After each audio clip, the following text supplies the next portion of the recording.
সবাইকে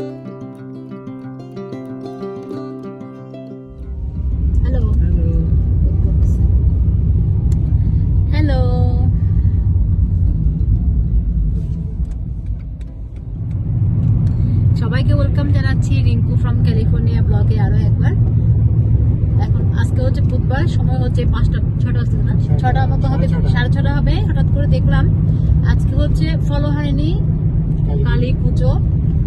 মাকে দর্শন করতে যাচ্ছি যদি ভাগ্যে থাকে, রামকৃষ্ণ মিশনে এখানে হলিউড ব্রাঞ্চে আর কি। তো যদি হয় তাহলে তো আপনাদেরকে দর্শন করতে পারবো। তো চলুন তাহলে।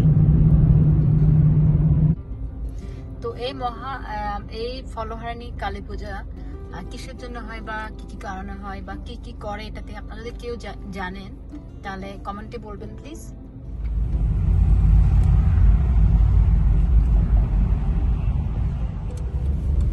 এই রাস্তাটা আমি জানি না কতটুকু বোঝা যাচ্ছে, এটা কিন্তু পাহাড়ের উপরেই ওঠা হয় এই রাস্তাটা দিয়ে।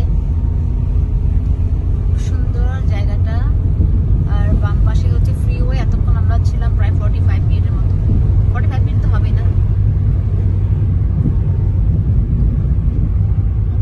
বাবা, এতক্ষণ মনে হচ্ছে খোলা ময়দান।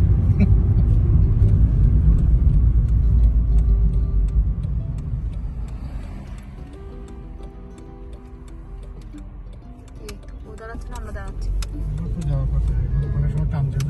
মনে হচ্ছে কোনো গ্রামের ভিতরে ঢুকে যাচ্ছে। জায়গাটা এত সুন্দর, এত সুন্দর, কি পরিবেশটা সুন্দর, খুবই সুন্দর। এটা হচ্ছে পিছনের সাইড আর কি। আমরা তো পার্কিং দিয়ে ঢুকবো।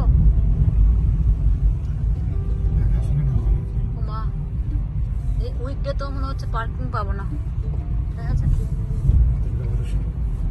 মা কালী ভরসা।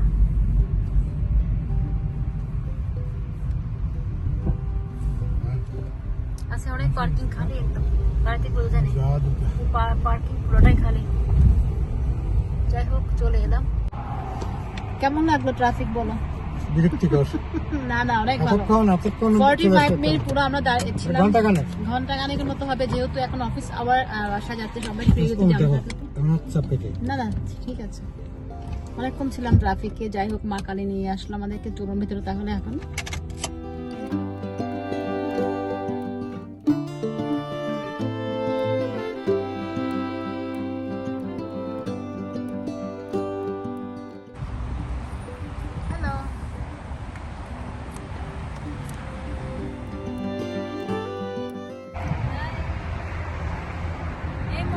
আমাদের অনেকবার আসা হয়েছে।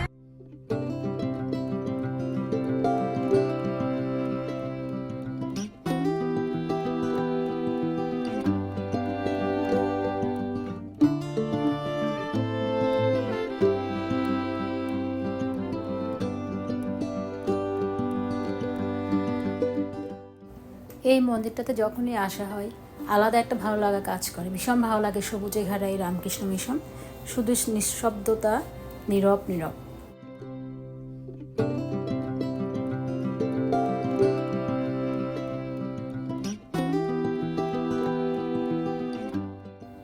মন্দিরে প্রবেশ করার জন্য প্রধান দরজা হচ্ছে এদিক দিয়ে, সেটা সামনে। আর এমনিতে যখন পুজো থাকে না, সাধারণ দিনে সবাই পিছনের দরজা দিয়েই ঢোকে।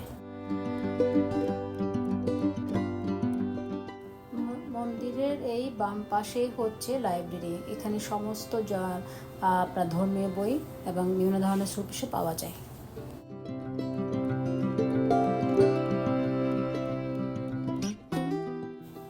মন্দিরে ঢুকেই দেখলাম পুজোর কোনো ব্যবস্থা নেই, এমনি সাধারণ পূজা হয়ে গেছে। দুপুর 12টার সময় বললো। মহারাজের সাথে আসার আগে একটু দেখা হলো, তখন বললো ওনারা এখানে ফলোহারিণী পূজাটা ওনারা এখানে উদযাপন করেন না।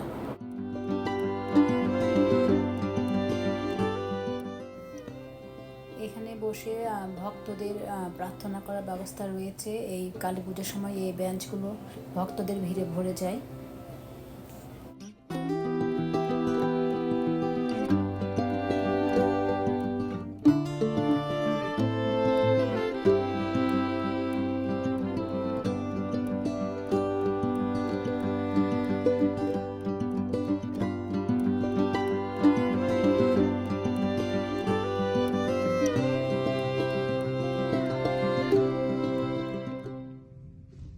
হয়ে গেছে দুপুরে, বললো 12:30 দিকে হয়েছে পুজো। তা আমরা তো এখন এলাম, আসলে আমরা তো দেরি করে ফেললাম। আর হচ্ছে ঠাকুরটা দর্শন করতে আসলাম, সবার জন্য খুব প্রার্থনা করলাম এই আর কি। আর আপনাদেরকে এর আগেও দেখিয়েছিলাম এই মন্দিরটা, এই জায়গাটা খুব সুন্দর না?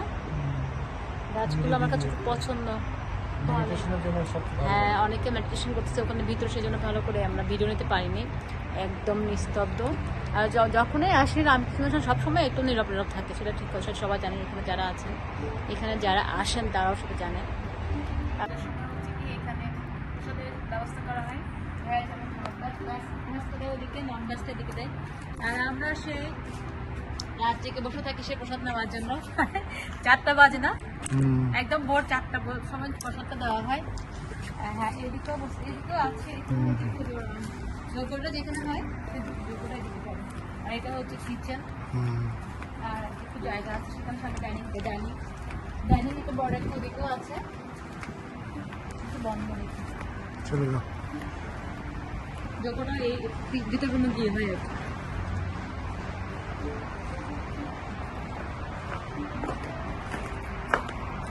জায়গাটা খুব সুন্দর, খুব সুন্দর বেঞ্চও রাখা আছে বসার জন্য। তো এখন চলে যাচ্ছি বাসার দিকে। কথা ছিল 8টার সময় যাবো, আমি ওকে বলে আসছি, যেহেতু কাজ থেকে আসছি, টায়ার্ড ছিলাম খুব, তারপরে চলে আসছি মাকে দর্শন করার জন্য, যে একটু দর্শন করে আসি ঠাকুরকে। তো আপনাদেরকে একটু দেখালাম রামকৃষ্ণ ঠাকুরকে। হ্যাঁ, তো এখন যাওয়ার পালা। কিছু বলবো নাকি?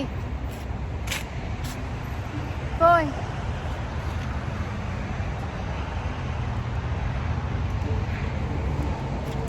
ভালো লাগলো, যদিও বেশিক্ষণ ছিলাম না, ঘন্টাখানেক ছিলাম, খুবই ভালো লাগলো। আমি ওকে বলেছিলাম যে 1 ঘন্টা থাকবো, তারপর চলে আসবো।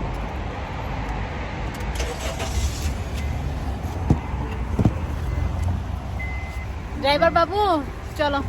কেমন লাগলো যে ঠাকুর দর্শন হলো? হ্যাঁ হ্যাঁ, কিছু করার নাই তো, দুপুরে তো পূজাটা হয়ে গেছে। তারপরে কাজ থেকে এসে প্রথমে বললাম যে আসবো না, তারপর ভাবলাম কি না একটু দেখে আসি, হয়তো আসতে না পারলে খারাপ লাগতো, তো আসাতে দেখে গেলাম, অনেক ভালো লাগছে সেই জন্য। আর এখানে তো অনেকে মেডিটেশন করতেছে, খুব শান্ত, নিস্তব্ধ, নিশ্চুপ। সবাই ভালো থাকবেন, সুস্থ থাকবেন। আবারও দেখা হবে আর নতুন ব্লগে, সেই পর্যন্ত টাটা।